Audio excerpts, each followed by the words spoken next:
नमस्कार, दैनिक शिव टाइम में आप सभी का बहुत बहुत स्वागत है।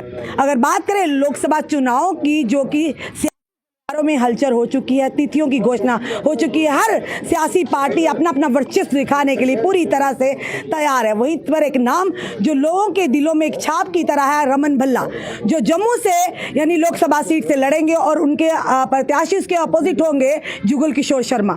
जहां पर एक तरफ लगातार जनता जो है रमन भल्ला जी को आंखों पर बैठाती है। अगर कुछ देर की पहले की बात करें तो आज IPS जो बसंत रथ जी थे, उन्होंने भी यहाँ पर हाजिरी दी और हमने जब सवाल किया, उन्होंने कहा मैं अपने भाई रमन भल्ला जी से मिलने आया हूं। चलिए, रमन भल्ला जी भी यहाँ पर है। सर, सबसे पहले स्वागत है। और किस तरह से देखते हैं आप, तो वैसे ही लोगों के दिलों में पहले ही छाए हुए हैं सर, अब आने वाले चुनाव में जनता से क्या कहेंगे, किस तरह की रणनीति आपने बनाई है? रणनीति बनाई है, एक एक करके पत्ते खोलेंगे, ये तो शुरुआत है। 2 तरीक हम आज एक पत्ता खुला बसंत राज जी, एक पत्ता खुला है, ताश अभी खुलनी बाकी है। ताश की खुलने की जरूरत नहीं, वो भाजपा अपनी जमीन खो चुकी है, क्योंकि मारल ग्राउंड पे अगर ज़मीन उनके पास बची होती तो पिछले दिनों में जब 48 मिनट का भाषण इलेक्शन कमीशन ने किया और उससे पहले डिफेंस मिनिस्टर और हमारा जो चीफ इलेक्टोरल अफसर था, उसने कहा कि असेंबली के लिए हम चुनाव हैं, तो हम उम्मीद लगा के बैठे थे कि ये घोषणा करेंगे पार्लियामेंट के साथ असेंबली की। वो तो उन्होंने किया नहीं। इसका मतलब ये है कि आधी वो ज़मीन उनकी खिसक चुकी है, आधी वो हार कबूल कर चुके हैं कि ग्राउंड उनके अनुसार वातावरण उसका ठीक नहीं है। इसलिए हम चाहते हैं कि इस ढंग से कि आम लोगों की आवाज़ बने। लोग विकल्प चाहते हैं, बदलाव चाहते हैं और भाजपा से तंग आ चुके हैं, जिसने smart meter, toll plaza, SPUs का रेगुलराइज ना होना, कैजुअल लीवर्स का रेगुलराइज ना होना, कोई CISF वाले तो कई मिनिस्टरों के घर में धरना देते रहे, लेकिन उनको कहीं नहीं कुछ मिला और जुमले की बरसात मिली।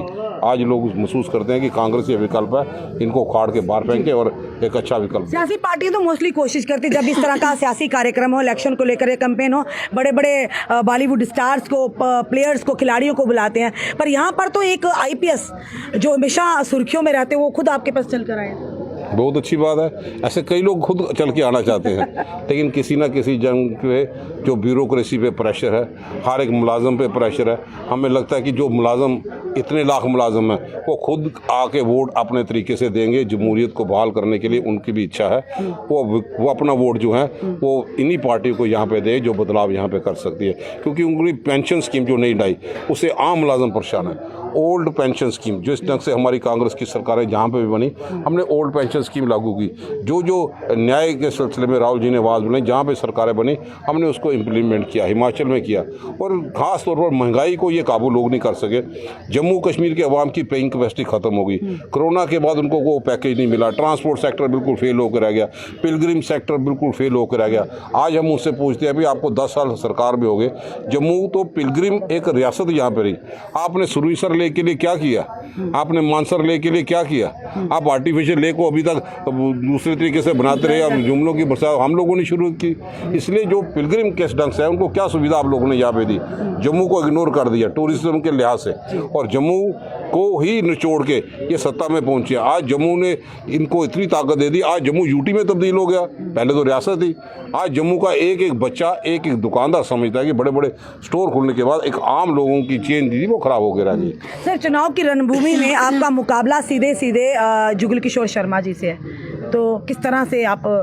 हम इंडिविजुअली टिप्पणी करते, वो अपने अपने तरीके से क्या हो गए। हम भाजपा की सोच के खिलाफ है कि भाजपा ने जो जख्म यहाँ पे दिए, जम्मू कश्मीर का युवा जो पहले बड़ा ही सतर्क होकर इनकी साथ देता था, आज वो महसूस करता है कि हम जब उम्मीद लगाते थे कि हमें रोज़गार मिलेगा, हमें पकौड़े बनाने की सलाह दी गई और रिक्रूटमेंट स्कैम दी गई। आज रिक्रूटमेंट स्कैम के कौन आदमी थे, कौन लोग थे? एपटेक को ज़बरदस्ती क्यों लागू किया गया? हर जगह जब ब्लैक लिस्टेड थी, फिर उनको यहाँ पे लागू करना।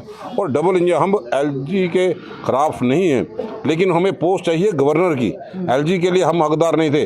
भाजपा को किसने मैंडेट दिया था कि आप हमें डिग्रेड कर दे, B क्लास सिटीजन बना दिए? जो B क्लास सिटीजन भाजपा ने बनाया, अब वो तैयार रहे लोगों के लिए। लोगों का निशाना भाजपा है। पर भाजपा के नेता आज भी कह रहे हैं 9 साल बेमिसाल, वो तो गिनवा रहे हैं कि इतनी 70 सालों में डेवलपमेंट। 9 साल बेमिसाल होते हैं तो मोदी साहब भाषण करने के लिए मुलाजमों को इकट्ठा नहीं करते, अपने पाँव में दम होते तो कार्यकर्ताओं को बुलाते। आज भी लोग महसूस करते हैं, जहाँ भी रैली होगी सिर्फ मुलाजम है। वो 4 बजे टीचरों को भेज दिया, इतने गाड़ियाँ भर के भेजो, और हमारे खजाना और लूट के ये अपना प्रचार यहाँ पे करे। अब जनता समझ चुकी है, हमें लगता है कि बदलाव होगा और लोगों के आज भी मुताबिक। मोदी लहर को देख रही है कि मोदी के नाम पर हो सकता है आज भी। वो उस लहर तो देख रही है, उसने उसी लहर में गंगा में लाशें तैरते देखी हैं। आज हमको याद करा दे, ये वही है गंगा साफ करने के लिए, लेकिन साफ तो हुई नहीं, लाशें जरूर तैरी हैं। अब ये सब चीज़ें जो है, उनके भाषण जो है वो सब लोगों ने सुना है। आज क्या है, एम्स हमें मिला, अभी तक ओपीडी प्रॉपर तौर पे स्टार्ट नहीं कर पाए। आज 3500 स्कूल भाजपा ने बंद कर दिए, कौन जिम्मेवार है? आज एक टीचर भी 10 साल का हमारी को लिस्ट नहीं निकाल पाए, कौन जिम्मेवार है? जब आप रोजगार बंद कर दोगे, लोगों को पढ़ाई लिखाई करने के लिए कोई सुविधा नहीं दोगे, तो लोग तो तंग आ गए। जब गरीबी रेखा से नीचे रहने वाले लोग आज भी महसूस करते हैं कि महंगाई पे काबू नहीं पा पाए, अब बानी डानी की सरकार बनी, चूल्हों की कीमत कम नहीं कर पाए, किसान परेशान है, जितने किसान मुरा दिए। राहुल गांधी जी कहते थे कि ये लोग किसानों से भी माफ़ी मांगेंगे। अब क्या हुआ, जो गारंटी देते थे वन नेशन वन इलेक्शन, फिर जम्मू कश्मीर में वन नेशन वन इलेक्शन के माध्यम से असेंबली के चुनाव की घोषणा क्यों नहीं की? ये शुरुआत में ही टाइम इनकी फिस हो गई, इसलिए आगे भी जनता से क्या कहेंगे जम्मू कश्मीर की खास? जनता से हाथ जोड़ के कहेंगे भाई जनाब, चुनाव में वोट का बहुत बड़ा रोल होता है। आप राजा महाराजा कहीं से नहीं आते, वो संदूकड़े से आते हैं। आप दिल से समझे, कॉन्शियस वोट दे कि इस भाजपा ने जम्मू कश्मीर को डिग्रेड नहीं किया, भाजपा ने गवर्नर की जगह लेफ्टिनेंट गवर्नर नहीं बैठाया, हमें डोमिसाइल नहीं दिया, हम डोमिसाइल की कोई डिमांड नहीं करते थे, हम यूटी की कोई डिमांड नहीं करते थे। ये वो काम करते हैं जिसकी हम मांग करते हैं, हमें स्टेट दे दो तो ये यूटी देते हैं, हम मांग करते हैं कि हमें स्टेट प्रोजेक्ट दे दो, ये डोमिसाइल देते हैं, हम मांग करते हैं कि हमें रोजगार दे दो, ये रिक्रूटमेंट स्कैम देते हैं, हम मांग करते हैं कि राशन डिपो में राशन दे दो, ये शराब और बियर की दुकानें खिलाते हैं। बहुत बहुत हो गया महाराज भाजपा को, अब ये बियर जमकर पियो जो मेरा नारा था वो सच होते दिखाई दे रहा है। आम लोग महसूस करेंगे कि इनके टाइम में चिट्टा, ड्रग्स और ड्रोन के अटैक जो जम्मू कश्मीर में हुए, अब वो वक्त आएगा, वो एक बटन दबाएंगे और भाजपा का सुपड़ा साफ करेंगे। रमन भल्ला जी, एक आखिरी और बड़ा ही महत्वपूर्ण सवाल, खास करके अगर बात करें हम डेली वेजर्स की बात करें, जिनका ललकार रैली में वादा भी किया था, और डेली वेजर आज भी कहते हैं पुरानी सरकारों ने शोषण किया, इसीलिए हम भाजपा को केंद्र सरकार में प्रचंड बहुमत के साथ लाकर बिठा दिया। पर आज भी हमारे डेली वेजर की वही खस्ता हालत है, आज भी डेली वेजर सुसाइड कर रहा है, आज भी भुखमरी की कगार पर बात करें होमगार्ड्स की, उनके साथ भी प्रधानमंत्री जी ने वायदा किया था, वो वायदा की जूं का तो रह गया हुआ है। इवन के माता रानी की कसम, वहाँ पर कसम खाकर भी घटना में कहा था कि होमगार्ड्स का हमारी सरकार आएगी तो उनके मसले को, आज भी 2700 रुपये में वो लोग शहीदियाँ भी दे रहे हैं। भाजपा की हम लोगों ने क्या करना है, लोग अगर जनता पर विश्वास जताती तो आप इनके मसले कैसे हल करेंगे, ये बताइए। ये ना कहिए क्या पहली कैबिनेट होगी, पहली कैबिनेट भी नहीं होगा। देखो, जनता ने जो विश्वास हमें दिया था, कैजुअल लेबर की हम दिक्कत समझते हैं कि खाना कई लोगों ने शहादत दे दी, इसलिए सब कमेटी तक फाइनल किया था। इनको 10 साल लगे सब कमेटी को रिपोर्ट को फाइनल करने के लिए। अगर वो लगाए थे, हमने घरों के बच्चे तो नहीं लगाए थे किसी सरकार ने।